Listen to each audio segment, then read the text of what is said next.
TNN 24 news में फिर एक बार आपका स्वागत है। मैं हूँ रियाज शेख। इस समय हम संविधान चौक पे हैं, जहाँ NRC और CAA के विरोध में काफ़ी महिलाएं यहाँ मौजूद थी, पुरुष मौजूद थे। आइए हम बात करते हैं NRC और CAA को लेकर। क्या कहना चाहेंगे आप NRC और CAA को लेकर? NRC जो चल रहा है, देश भर में विरोध चल रहा है, नागपुर में भी काफ़ी विरोध। हम MPR के बारे में ये कहना चाहते हैं, जनगणना तो हर देश में होती है, उसी तरीके से लीजिए जिस तरह 70 सालों से होती आई है। उसमें आप एडिशनल क्वेश्चन जो ऐड कर रहे हो, एडिशनल क्वेश्चन क्या है? उसमें ये ब्लैंक पेपर है और उसमें आप 50 साल 60 साल पहले का आप रिकॉर्ड्स मांग रहे हैं।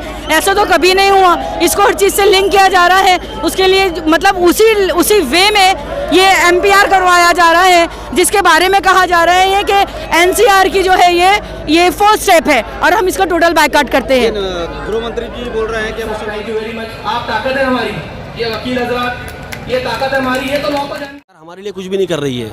2 करोड़ नौकरियां देने वाली थी हर साल, तो नौकरियां तो लोगों की देने के बजाय लोगों की जा रही है। जिनकी नौकरियां लगी हुई है उनकी जा रही है।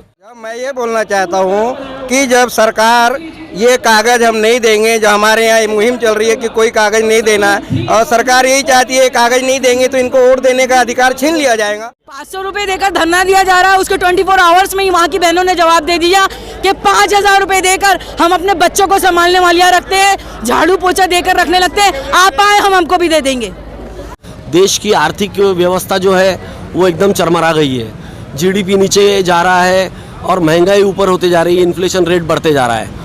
तो ये जब लोगों को समझ में आया कि ये हमको, तो सबसे पहले जिस अधिकार से हम लोगों ने वोट दिया है, और अभी आज जो प्रधानमंत्री है और ये अमित शाह जी है, सबसे पहले ये सरकार रिजाइन दे देना चाहिए, क्योंकि इनके जो अधिकार जो दिए थे, इन्होंने वोट दिए हैं, ये बेकार है। इनका कोई प्रूफ नहीं है, ये नागरिक नहीं है। तो सबसे पहले इन्होंने सरकार से इस्तीफा दे देना चाहिए, और उसके बाद में इस्तीफा देने के बाद में NRC, CAA और NPR के मुद्दे के ऊपर इलेक्शन लड़ना चाहिए। अगर ये चुन के आते हैं तो फिर ये कानून इस देश पे लागू करना चाहिए।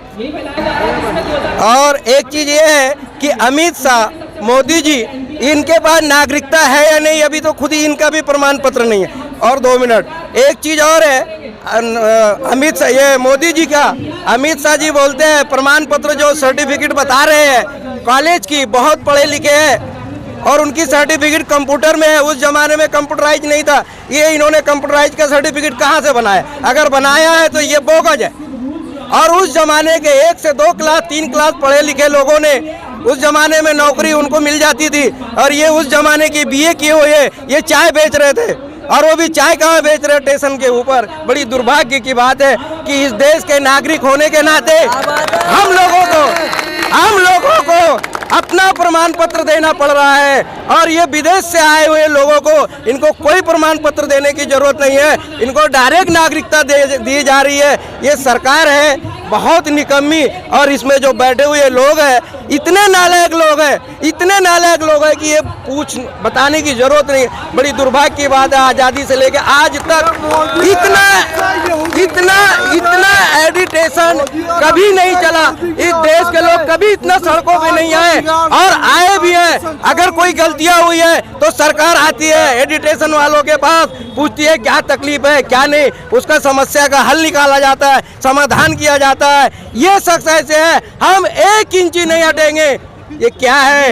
ये तो ऐसा है कि दुशासन के काम जो है इनके कहने के मुताबिक ये सरकार चल रही है। देश मोदी अमित शाह नहीं चला रहे हैं।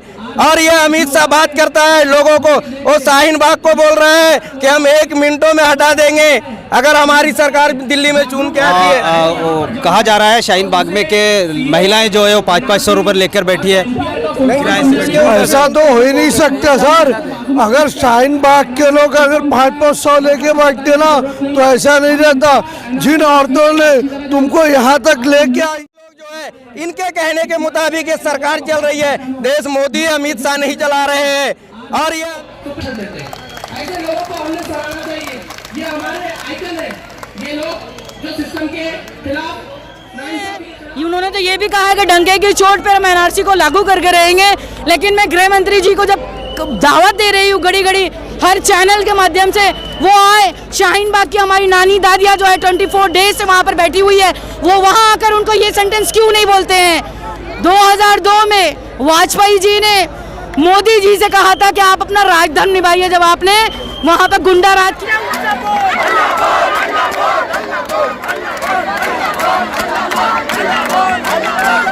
किया था, गोधरा में और गुजरात में आपने गुंडा राज किया था, तो वाजपेयी जी ने उनको अपना राजधर्म याद दिलाया था। आज मैं फिर मोदी जी को और अमित शाह जी को उनका राजधर्म याद दिलाती। वो जाए 44 डेज से आपकी माएँ और बहनें, वो मुस्लिम नहीं है, वो हिंदू नहीं है, वो सिख और ईसाई नहीं है। आरोप लगाया जा रहा है कि 500 रुपए लेकर वो धरना दिया जा रहा है, उसमें क्या करना चाहिए? अलग अलग नाम से स्किल इंडिया, तो कभी कोई इंडिया, तो कभी 100 स्मार्ट सिटीज़ बना देंगे, तो कभी ये अलग अलग वादे जो किए थे इन्होंने, ये वादे जो है हर कोई वादा फुस हो गया इनका। तो लोगों को जब ये समझ में आया तब कहीं तो भटकाना था। अक्सर देखा गया है कि वकील जो है, एडवोकेट जो होते हैं, वो कोर्ट और अदालतों में केस लड़ा जाता है और केस लड़ते हैं। आज पहली बार संविधान चौक पे देखा गया है कि संविधान को बचाने के लिए वकील और डॉक्टर इस संविधान चौक पर। कैमरामैन संजय तिवारी के साथ रियाज शेख, TNN 24 न्यूज़, नागपुर।